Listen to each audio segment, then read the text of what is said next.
My name is Kirsten Dunlop. I am the Chief Executive of EIT Climate-KIC. EIT Climate-KIC is a knowledge innovation community.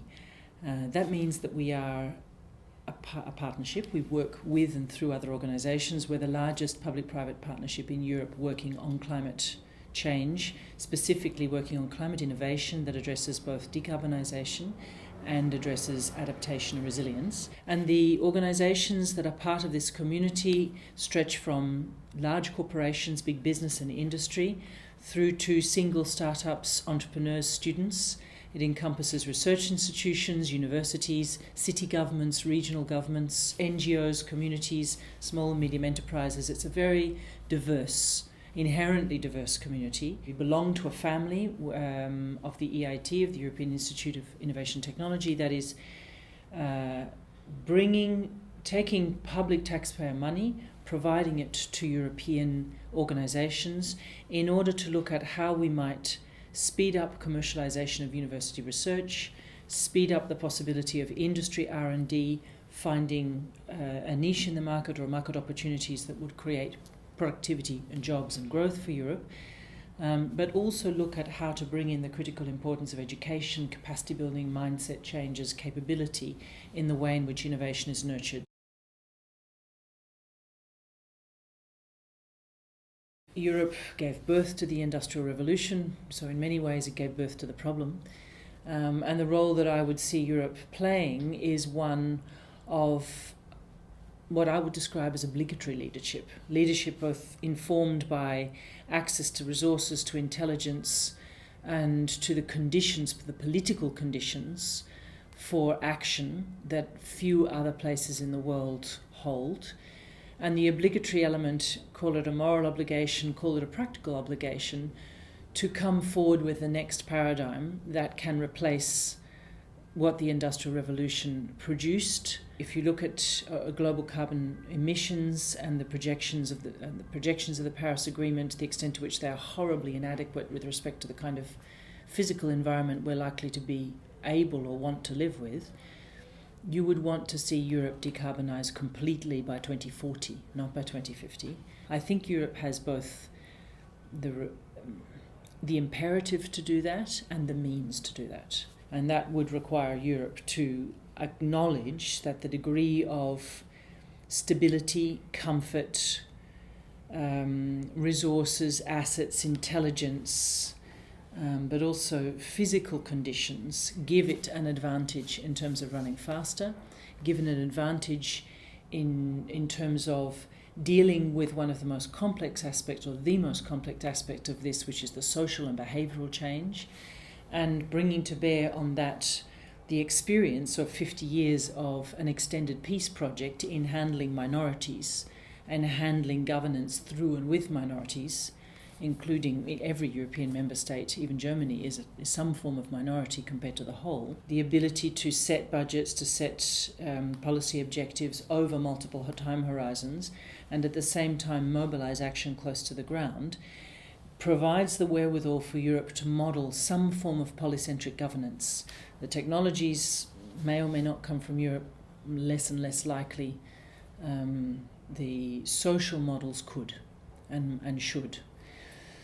I think the challenge that Europe has is that it was designed as a peace project. It was designed for stability, not for dramatic and agile multilateral change. So a significant part of the problem is the virtues of the system that was set up to create stability and stabilization are now no longer fit for purpose to create radical transformation and mobilization.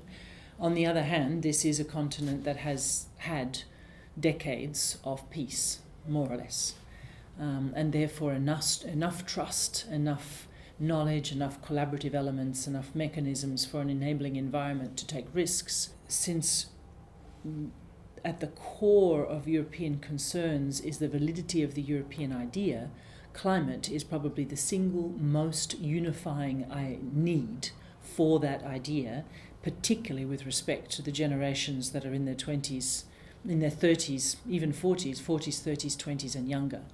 So in some ways, tackling climate change with a form of concerted, diverse polycentric, multilateral agency and action would give Europe its greatest chance of preserving the European idea that I think any other single thing it could focus on.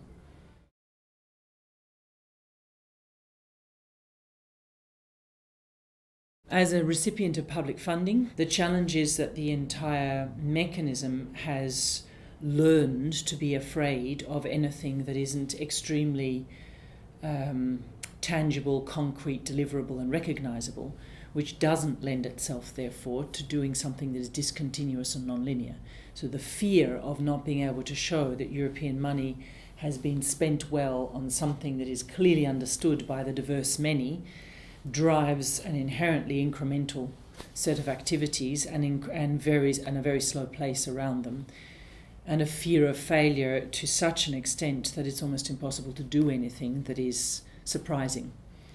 And it requires hacking the system, and bureaucracies are not good at ingesting and welcoming and encouraging a self-hacking mechanism.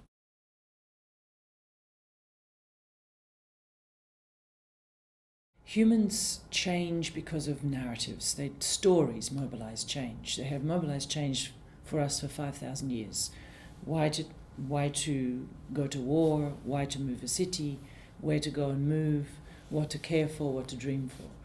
We have narratives around, scientific narratives around problems, scientific narratives around what's wrong with our behavior, with our worlds, with our industries, with our economies, with our ways of living and moving and acting. We have very few compelling, mobilizing narratives around the alternatives.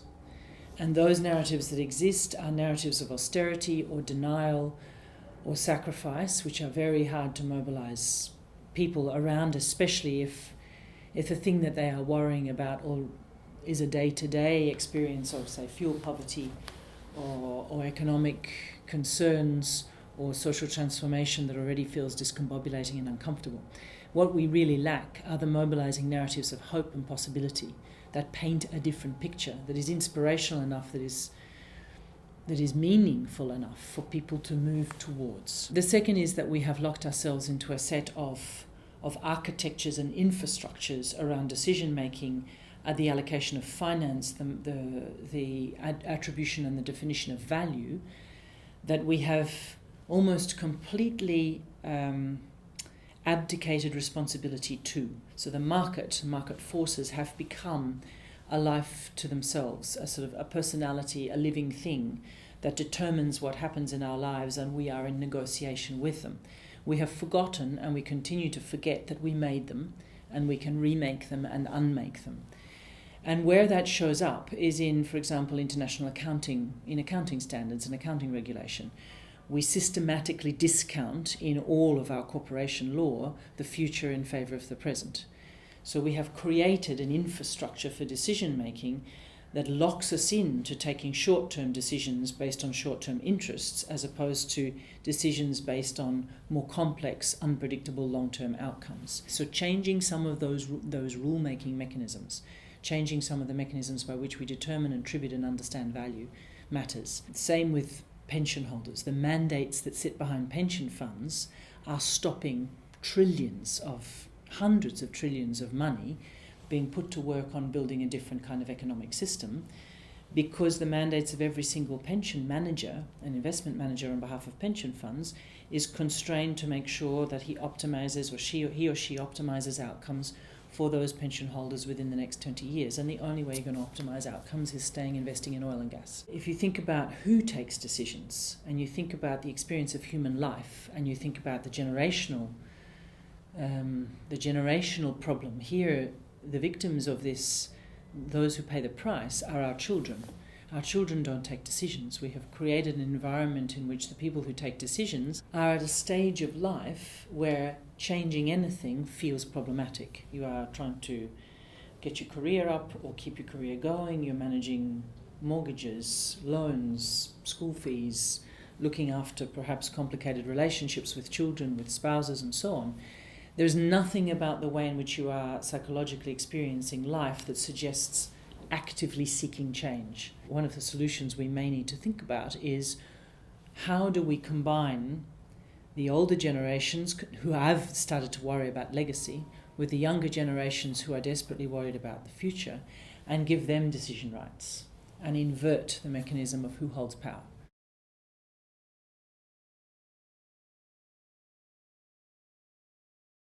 We have spent 10 years engaged in producing innovation. So we have been part of a European system that has understood innovation in the terms in which most organisations and institutions understand innovation, as essentially a supply of new possibilities to a market that will know what to do with them, and that if they're robust enough, viable enough, desirable enough, ideally a combination of all, market forces, capital will pick those things up and scale them up, and they will create a different set of market opportunities, a different set of industries, a different set of norms and paradigms and models. What we've learned in 10 years is, first of all, if the problem you're addressing is the market, that has been designed to perpetuate a core set of assumptions about the fact that human prosperity is directly linked to growth, which is directly linked to consumption, which makes consumption valid, waste perfectly forgivable, and obsolescence simply a byproduct. If you have a market that is designed to pull through progress and prosperity in those terms, then that same market is inherently linked with the problem we're addressing of rampant consumption and materialism and a sense of individual prosperity linked to growth that doesn't comprehend limits. Then we can't possibly produce innovation and give it to the market to solve for climate change, because the market will not necessarily pay attention to anything that doesn't look like it feeds that particular mechanism. And much of what we are seeking to innovate is to change those mechanisms and the values that underpin them. So that's one problem. The second thing, there is nothing in the way the market addresses disruptive non-linear change that is fast enough in systemic terms. So it's not that we might not produce an extraordinary unicorn that will suddenly become the next Google or Amazon, but to change whole systems, i.e. to change everything about the way humans are using resources, living, working, moving, building cities, inhabiting landscapes, and thinking about the relationship with food and the physical environment, that's profoundly systemic change. And the market is not designed to do that, nor is the productivity model, the supply model of innovation designed to feed that, because the supply model of innovation is about the inherent innovative merits of projects that are in competition with one another. So it's looking for winners and plugging winners into the system. So what we have paid attention to is we've done 10 years of that. We've produced a lot. We've performed well in those terms. Lots of startups, lots of educated entrepreneurs, lots of industry R&D pipelines. When you look at the actual impact on the problem we're addressing, the climate change problem, we haven't really made any dent. So what we have done is to invert our entire innovation model. We've pivoted the whole model to look at innovation as a mechanism for experiential learning. So we are dealing with a radical form of uncertainty, both in terms of the effect of climate change onset, but also in terms of how on earth we're going to actually change everything in time. So using innovation as a way of spreading out a set of possibilities, testing for multiple possibilities that are inherently diverse, and testing them all at once. Ultimately, the objective of that kind of approach is to produce intelligence that you could act with. And I think for me, this is where the relationship between the narratives and something that is possible, the experience of possibility, begins to come into play. My experiences of working within the boards and senior leadership teams of listed large organisations, they don't change because somebody shows them a sexy startup. They change because they have options. There's a sense of a credible pathway to transformation. So ultimately, the value of the story, the narrative that mobilises, is not the ephemeral trappings of attractiveness. It's the strength of the argument.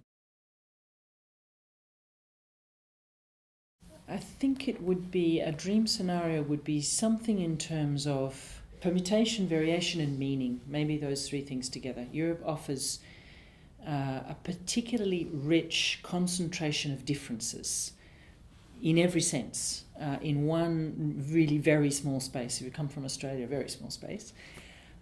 Something about Europe making manifest different ways, specific ways of solving for change, of enacting different ways of living and working and being, of producing and showing what transformation looks like, of creating alternative futures that are inherently different and intrinsically meaningful, and with something of that sense of the full potential of what it means to have a collective narrative and an inherently diverse manifestation of ingenuity, something that is both collective, common, and fundamentally different and distinctive. It is possible. It doesn't mean that we all have to become identical to one another and kind of take algorithmic regulation and turn ourselves into some form of lobotomized beings that are, where there's a sort of a big AI system looking out for our own interests because we can't manage to do it ourselves.